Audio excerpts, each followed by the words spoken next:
Pinag-iingat po ng mga doktor ang mga residente sa paglusong sa pagbaha o baha ngayong tag-ulan.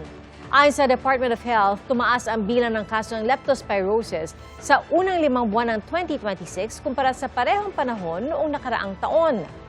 Saksi, si CJ Torida ng GMA Regional TV. Aminado ang magsasakang si Victor na paminsan-minsan lang nakapagsusuot ng bota tuwing nasa bukid.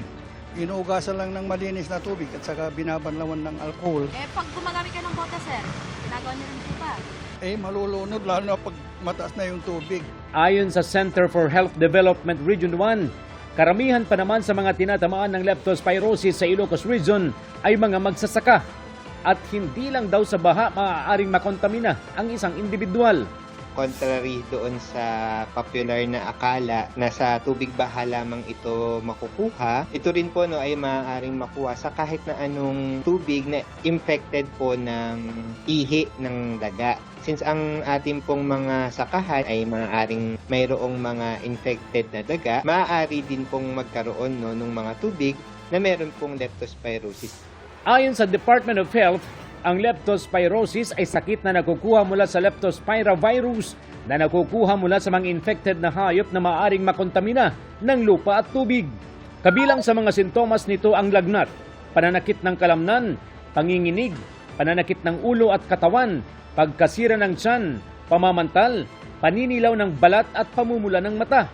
Kadalasang mula 5 hanggang 14 na araw ang incubation period ng virus mula sa exposure.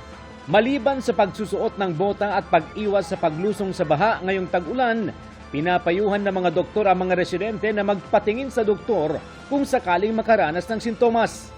Sa datos ng CHD Region 1, bumaba ng 18.5% ang naitalang kaso ng leptospirosis sa Ilocos Region ngayong taon.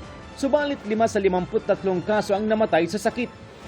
Pero sa buong bansa mula January 4 hanggang June 6, 2026, nasa 2,177 na kaso ng leptospirosis ang naitala.